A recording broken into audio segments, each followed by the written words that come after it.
The Marshalls were the kind of family everyone in the neighborhood admired, warm, polite, and always smiling. David Marshall, 42, worked as an architect in Denver. His wife, Laura, was a high school English teacher with a soft laugh that could calm even the noisiest classroom.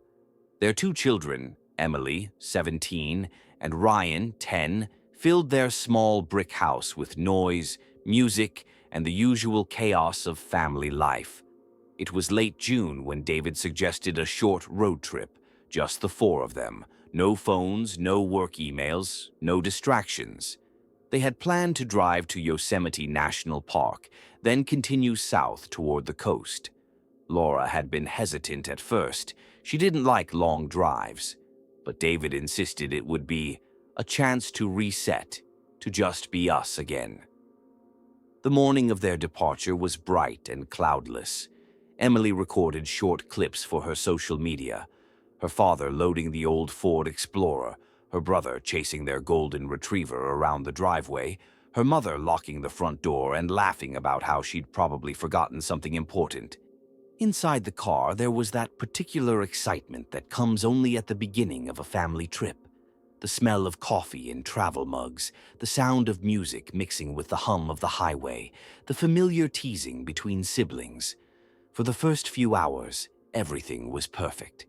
They stopped for lunch at a diner off Route 50, the kind of place with checkered floors and faded posters from the 80s.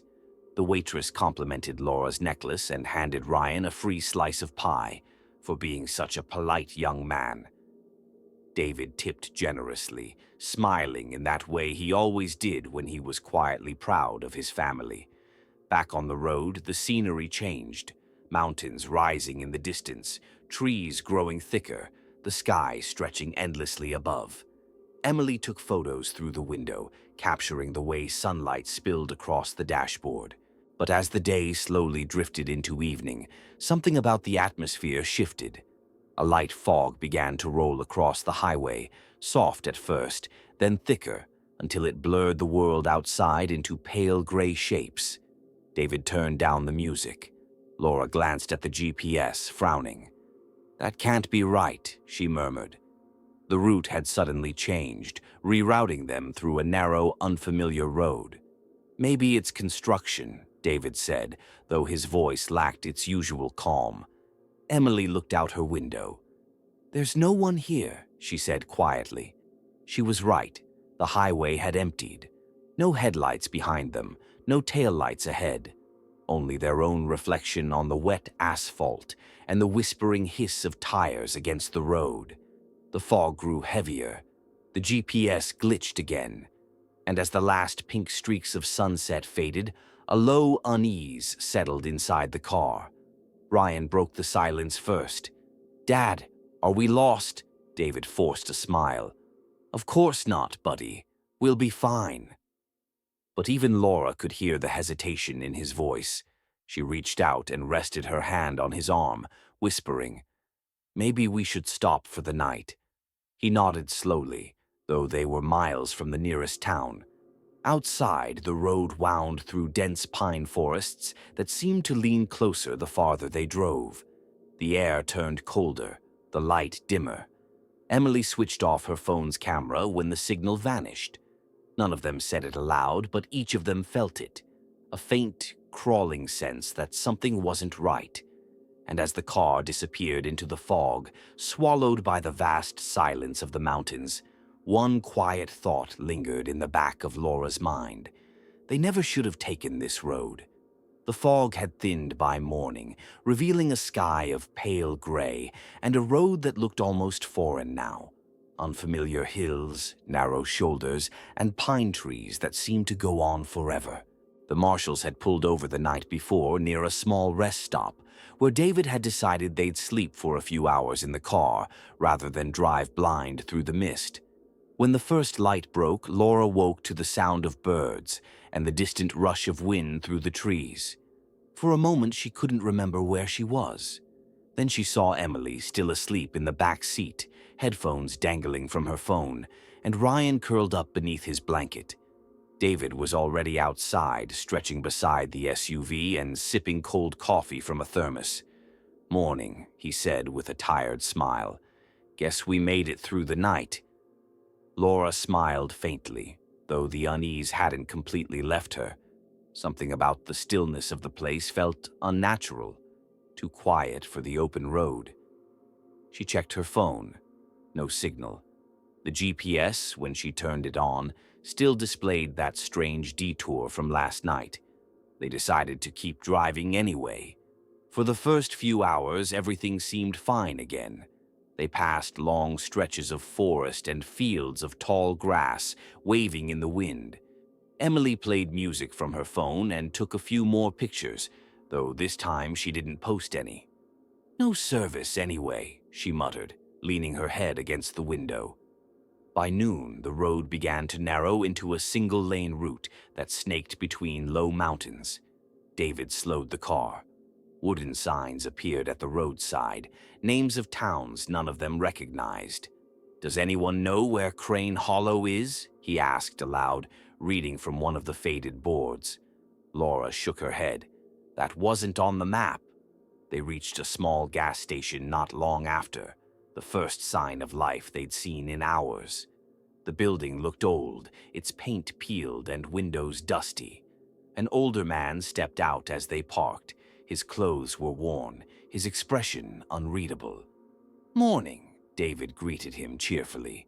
"We're just trying to find the quickest route back to Highway 50. Seems like we took a wrong turn last night." The man studied the family for a long moment before pointing west. "Roads out that way are bad this time of year," he said slowly. "Rock slides. Best head south. Follow the old mining road. It'll take you back." "Mining road?" Laura asked. He nodded once. "Don't drive it after dark." His tone made her uneasy, though David thanked him politely and went inside to pay for gas. Ryan wandered around the car, kicking small stones, while Emily took a quick photo of the station, more out of habit than anything else. When they got back in the car, Laura leaned closer to David. "That man was strange," she whispered. "Did you see how he looked at the kids?" David shrugged. "He's just local. Probably doesn't see many tourists." But as they pulled away, Laura glanced into the side mirror. The man was still standing outside, watching them until they disappeared around the bend. The day grew warmer, and the forest pressed closer to the road. The narrow mining route twisted and dipped through canyons where the sun barely reached the ground. The asphalt gave way to gravel, then to dirt. "Are you sure this is the right way?" Emily asked, her voice quiet. David checked the map. "It should reconnect soon," he said, though there was no conviction in his tone. By late afternoon, they hadn't seen another vehicle in hours. A wind began to rise, dry, restless, carrying the faint scent of smoke. The sky darkened unnaturally fast. "Storm?" Laura asked, glancing upward. David frowned. "Doesn't look like rain." Just then, a shape appeared ahead, a narrow bridge crossing a deep ravine. The guardrails were rusted, the boards beneath the tires creaking as they crossed. Ryan pressed his face to the window, staring into the dark gorge below. "It's so deep," he whispered. "Don't lean too close," Laura said sharply. When they reached the other side, the GPS blinked and restarted again, as if it had just reconnected for a second. A single word flashed on the screen before it froze. "No route found." The family fell silent. The trees grew denser. The road stretched on, winding endlessly through shadow. The day was slipping into evening once again, and none of them realized that somewhere behind them, the gas station, the last place anyone would ever see them alive, was already miles away. 2 days after the last sighting of the Mitchell family, a hiker named Aaron Lowry was trekking through a desolate forested area just off Highway 17, nearly 260 miles from where the family was last seen. The sun was setting behind the mountains when he noticed something that didn't belong, a glint of metal through the trees, half buried under leaves and dirt. As he approached, the sight stopped him cold. It was a white Ford Explorer, mangled, its front smashed against a tree. The windshield was shattered, the airbags deployed, but there was no sign of anyone inside. The driver's door was hanging open, and the forest around it was eerily still.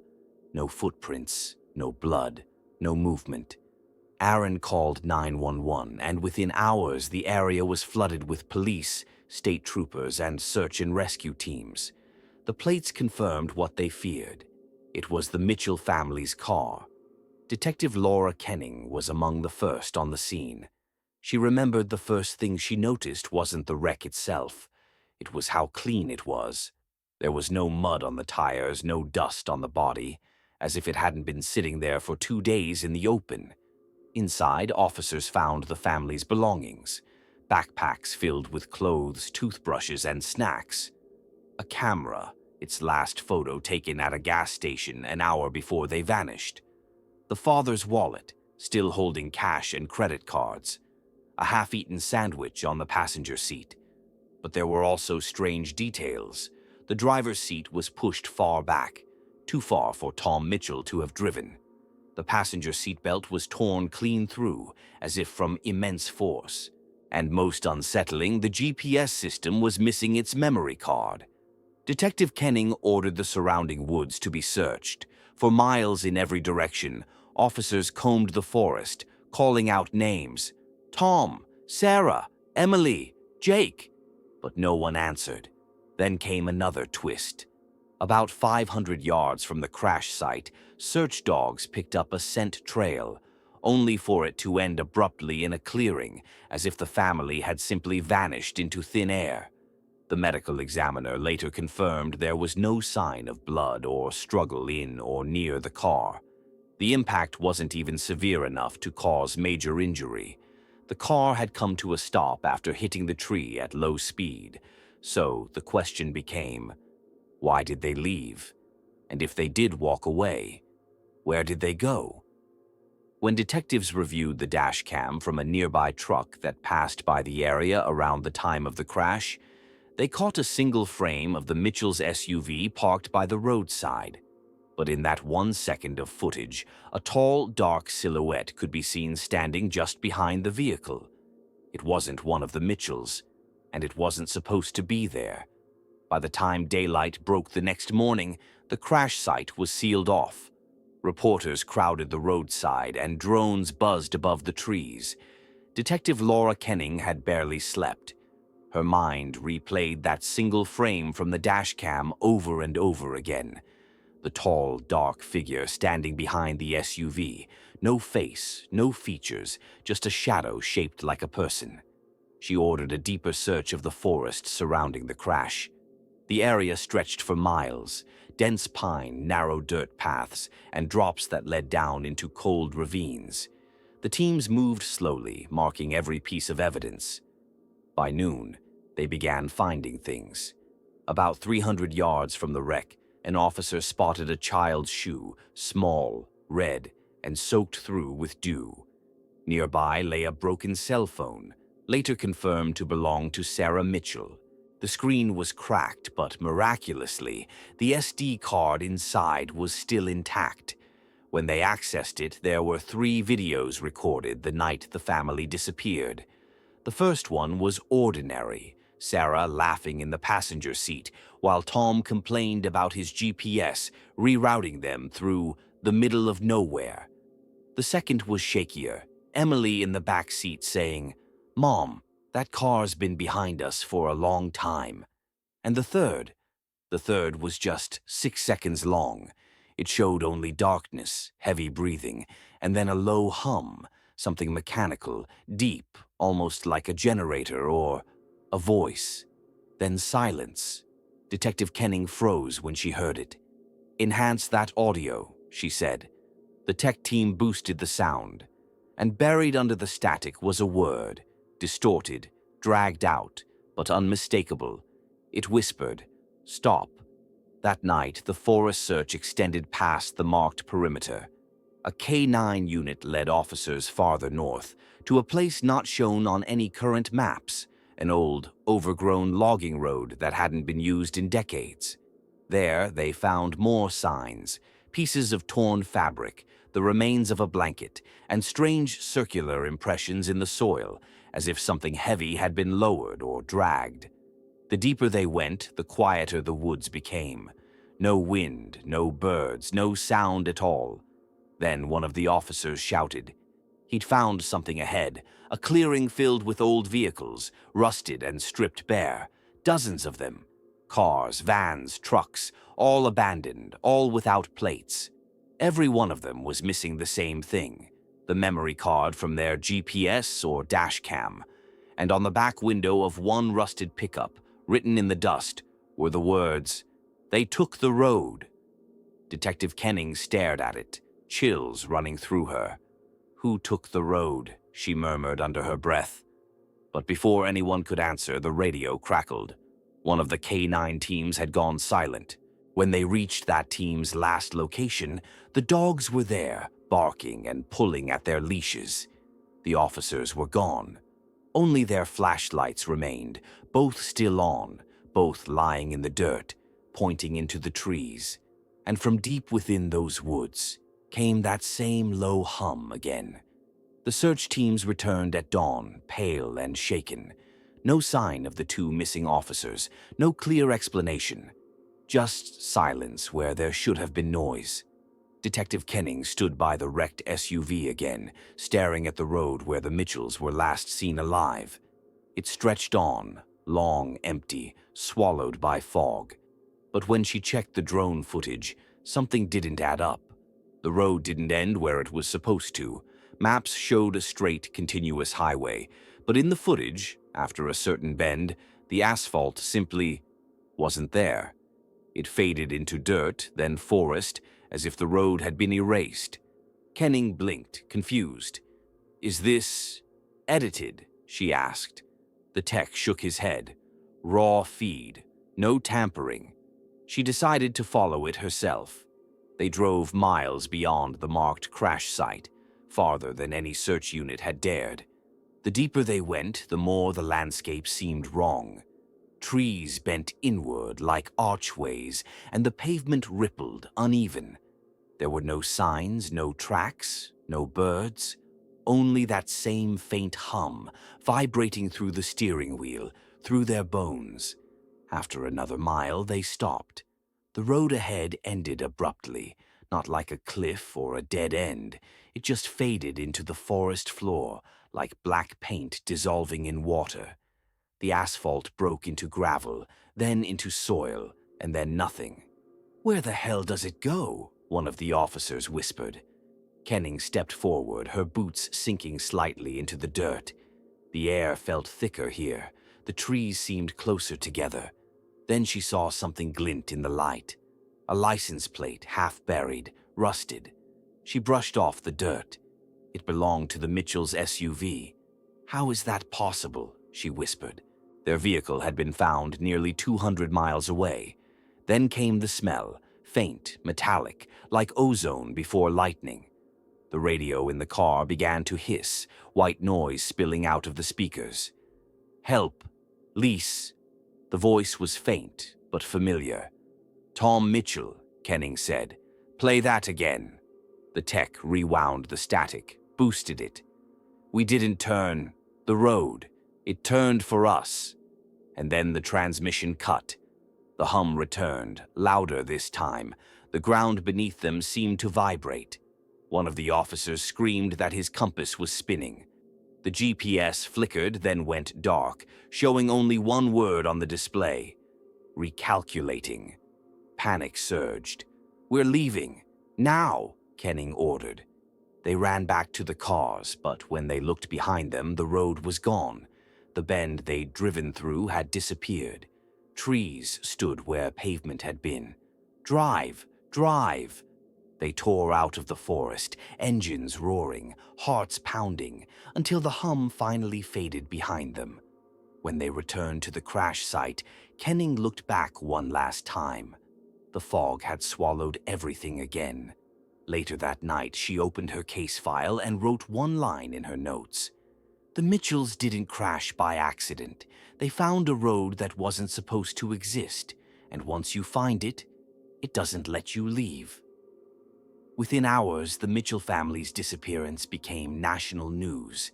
Every outlet ran the same eerie headline: Family of Four vanishes after mysterious crash. Road found to disappear on footage. Detective Kenning barely slept. Her eyes burned from the blue glow of her laptop as she scrolled through satellite images, highway records, and old surveyor maps. Every version of the same area, Highway 47 North, looked normal, perfectly mapped, perfectly ordinary. But Kenning had stood there. She had seen the road fade. By dawn, search efforts began on a massive scale. Helicopters, K-9 units, and drones swept the forest where the SUV had been found. Dozens of volunteers formed lines, combing through the underbrush in silence. But no footprints, no blood, no torn clothing, not even tire marks. It was as if the Mitchells had simply stepped out of existence. Local ranger teams claimed the forest itself seemed to shift. "We mark trees," one of them said, "but when we loop back, the markings are gone." Another swore he found a clearing with charred earth, a smell of burnt rubber and something else, something like ozone, like static. When he tried to photograph it, his phone froze, then rebooted with an error message: "File corrupted." Meanwhile, Kenning brought in an expert, Dr. Evelyn Rowe, a geospatial analyst from the State University. She had a reputation for exposing cartographic anomalies, though most of her colleagues called her an eccentric. Dr. Rowe spread out a dozen maps across the precinct table. "Here," she said, pointing to the area where the Mitchells vanished. "This section of highway was real, 20 years ago, but the new maps replaced it with a detour. The old road was decommissioned after a landslide. No one's driven it in decades." Kenning frowned. "But I was on it 2 nights ago." Rowe didn't look up. "Then you were on something that shouldn't be there." The room went quiet. Over the next few days, the search continued, but things kept getting stranger. Radios lost contact at the same coordinates every time. Drone footage cut to black after passing the same bend. And one of the K-9 handlers claimed his dog froze, stared into the fog, and refused to move forward, whimpering, tail between its legs.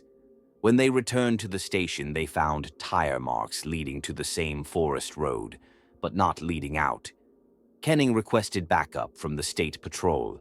They sent her the report 2 days later. The patrol had set up a night watch at the crash site. 3 officers, a thermal camera, and 2 vehicles. At 2:14 a.m., the thermal feed caught movement on the far side of the clearing. 4 human shapes, standing still.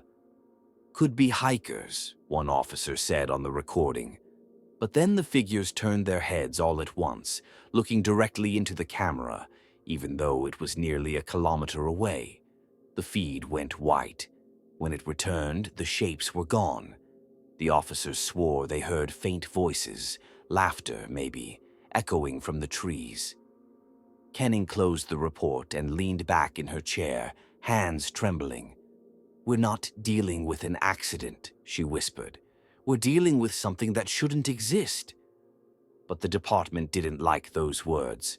The official report changed supernatural presence to environmental interference. A week later, the case was quietly archived as unsolved. No evidence of foul play.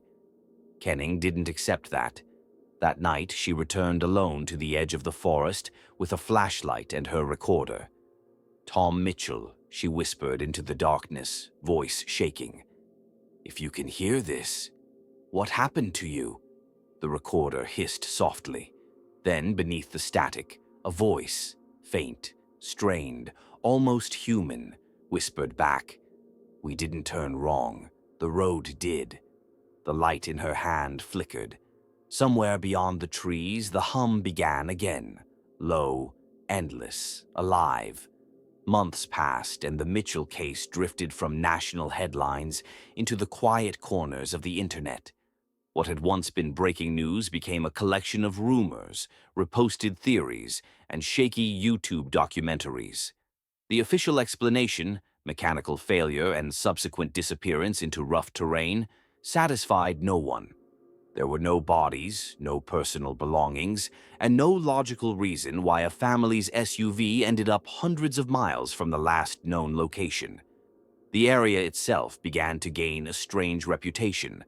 Locals avoided that stretch of highway, claiming GPS devices malfunctioned there and compasses spun without direction. Truck drivers said the fog never truly lifted from that valley. The old, decommissioned road wasn't on maps anymore, but some people swore they'd seen its faded sign emerge for a moment in their headlights before vanishing again. Small online communities started collecting every odd detail about the case. A forum called Silent Roads became the hub of speculation, posts filled with blurry screenshots, time-stamped footage, and alleged encounters. Some users shared what they called echo recordings, snippets of audio supposedly captured near the crash site. Faint voices, static, a single phrase repeated under the noise, "Keep driving." In the nearby town of Brenton, people still remembered the family. Shop owners recalled them stopping for gas that morning, the parents smiling, the kids buying snacks, planning to reach the national park by nightfall. No one could imagine that those would be their last ordinary moments. One retired ranger claimed he had seen something years before, long before the Mitchells vanished. He spoke of a detour that appeared after heavy rain, a side road that led into the trees. He said it was lined with old reflectors that still glowed, even though the posts were rusted and broken. When he tried to return later, the turnoff was gone, and all he found was a wall of rock where the road should have been. Locals began calling it the Phantom Highway. Teenagers turned it into a challenge, to drive out there at night, hoping to see the sign or the curve that wasn't supposed to exist. Some returned laughing, others swore they'd seen headlights deep in the forest, unmoving, facing them through the fog.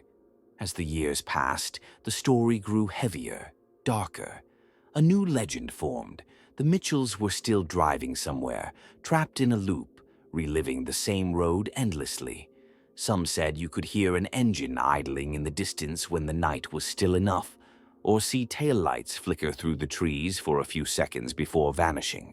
For most, it was just a ghost story, something to scare new drivers or entertain late-night forums. But among those who had taken part in the search, there was an unspoken truth they didn't share publicly. Every year, around the same week the family disappeared, motion sensors near the crash site would activate for several minutes. No animals, no vehicles, just movement, moving in a circle, slow and steady, as if something invisible retraced an old path. The official record still marked the case as closed, but locals said the road still called out sometimes, quiet, almost polite, like a memory refusing to fade. Nearly 6 years after the Mitchells vanished, the case was little more than a cold file in a storage room of the state police department. Then, one rainy October afternoon, a construction crew working near an abandoned logging route made a discovery that reignited everything. The men had been clearing brush when one of them struck metal under a layer of soil. What they unearthed wasn't just debris, it was a mangled car door, half buried and rusted, with a faded registration sticker still visible.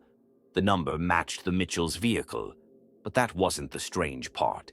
The crash site had been found nearly 200 miles away from this location. According to every official report, there was no reason that part of the car should be here, unless the SUV had been moved long after the family disappeared. Investigators reopened the file. Within days, a full search operation began. Drones scanned the forest, divers searched nearby creeks, and forensic teams combed through the undergrowth. Then another discovery, a broken phone wrapped in plastic, resting under a pile of leaves, still containing fragments of video. The footage was grainy, but the audio worked. Wind howled.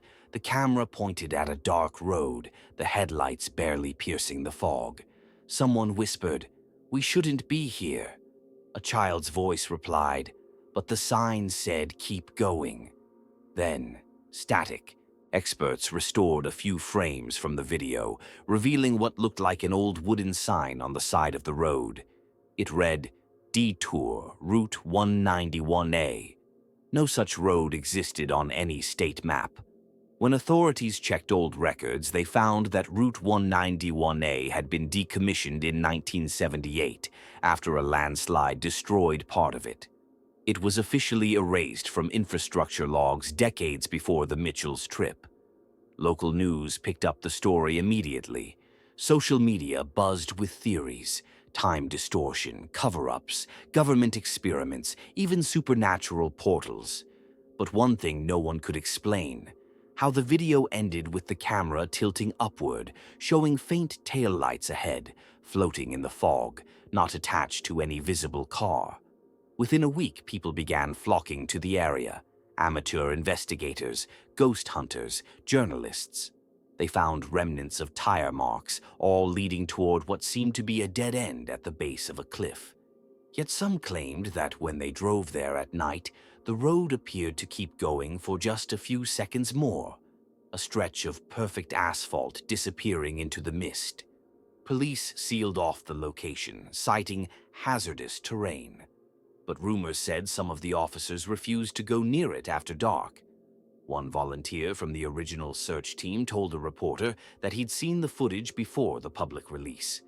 There was one frame that was cut from the broadcast, an image of the Mitchells' youngest child, looking straight into the camera, mouth open as if about to say something. Behind him, just for a moment, two faint headlights glowed through the trees, facing toward them. The discovery reignited the case and drew the world's attention once again. But instead of bringing answers, it only deepened the mystery. The last line of the reopened file read, "Recovered evidence suggests the vehicle and its passengers may not have remained in one location after the initial crash. Further investigation required." Investigators pored over every fragment of evidence: tire marks, soil samples, satellite imagery, and the recovered phone footage were pieced together in a painstaking attempt to reconstruct the Mitchells' final hours. The family had left their hometown early that morning, aiming to reach the coastal cabins by evening. Traffic cameras tracked their SUV through highways, intersections, and rural roads. For most of the trip, everything seemed ordinary: laughter from the back seat, casual music playing, snacks strewn across the console. But somewhere around midday, the SUV veered off the mapped route. GPS signals grew inconsistent, flickering in and out, as if the vehicle were passing through some interference zone. The first real sign of trouble came from a witness. A trucker driving along a deserted stretch of highway claimed to have seen the SUV swerving erratically near an old, overgrown road. He remembered the family waving at him, smiles plastered across their faces, but the scene didn't feel normal. They looked distant, he later told the authorities, like they weren't really there, like someone else was driving them. Recovered phone footage provided the next clue. The camera, mounted on the dashboard, showed fog rolling over the road in thick, unnatural waves. The father, James Mitchell, appeared tense, glancing repeatedly at a GPS device that no longer registered any signal. His wife, Clara, whispered nervously about a strange sign partially obscured by mist. The same sign seen in the later video, reading "Detour, Route 191A." The final frames captured the children in the back seat, their eyes wide, staring at the fog outside the windows. A sudden flash of headlights appeared, blinding the camera for a brief moment. When the light passed, the road ahead seemed unfamiliar. Trees leaned at odd angles, shadows moved unnaturally, and the lines on the asphalt curved in impossible ways. Experts concluded that the SUV had somehow ended up on a road that didn't exist on any official map, a route erased decades earlier. The vehicle's crash site, found hundreds of miles away, suggested it had been transported, moved, or displaced in a manner that defied physics. Interviews with locals hinted at more unsettling details. Some recalled seeing a ghostly vehicle in the area years before, its passengers pale and silent, vanishing into fog without leaving tracks. Others claimed the Mitchells' car was spotted at night, headlights flickering in the distance, moving without anyone behind the wheel. Forensic analysis added another layer of horror. The SUV showed no signs of struggle, no blood, no fingerprints out of place. Objects in the cabin were intact: food wrappers, jackets, a child's toy, yet no trace of the family remained. It was as if the passengers had been erased, leaving only the shell of their lives behind. Reconstruction experts theorized that the family had encountered some phenomenon, natural or otherwise, that transported the SUV along an impossible route, ending with the vehicle abandoned and empty. But no experiment, no human action, could account for how the car had traveled hundreds of miles while leaving the surrounding environment seemingly untouched. By the end of the reconstruction, the authorities faced the same chilling conclusion they had 6 years prior. The Mitchells' disappearance was not a simple accident. Something unexplainable, something beyond ordinary understanding, had occurred on that isolated road. And while the vehicle had been found, the family themselves remained lost, their fate suspended in the foggy expanse of mystery. Months turned into years, yet the Mitchell family remained missing. Their disappearance haunted highways, diners, and gas stations across states, leaving a void in every life they touched. The investigation officially concluded with the vehicle's discovery, but the question of the family's fate lingered like a shadow, unanswered and uncomfortable. James and Clara's parents, friends, and colleagues struggled to reconcile the reality. Their loved ones vanished without a trace, leaving nothing but memories and unanswered questions. Candlelight vigils were held in the small town where the Mitchells had lived, their images projected onto screens while neighbors, family, and strangers alike whispered prayers into the night air. Their children's toys sat untouched in the home, a silent testament to the lives that had abruptly ended. Or had they? Forensic teams reviewed every scrap of evidence, trying to connect the impossible: the abandoned SUV, the erased road, the odd GPS readings, and the witness testimonies. Nothing fit neatly. Each theory, mechanical failure, foul play, even supernatural intervention, left more holes than answers.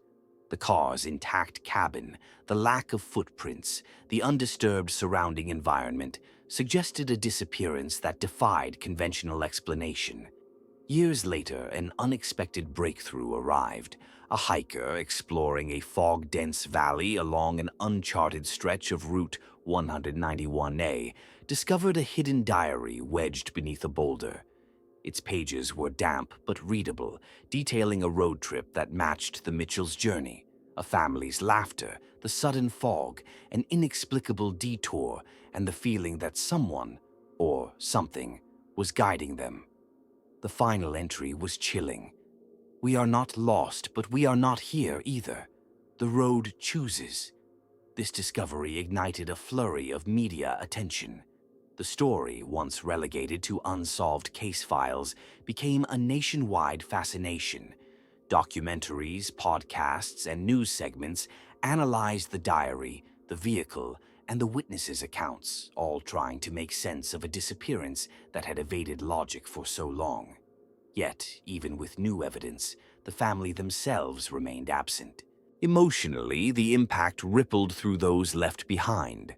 James and Clara's friends recounted the joy and warmth the Mitchells brought into every room. The parents of the children clung to the idea that, somehow, their grandchildren were alive, caught in some parallel path, waiting to be found. But hope and despair intertwined.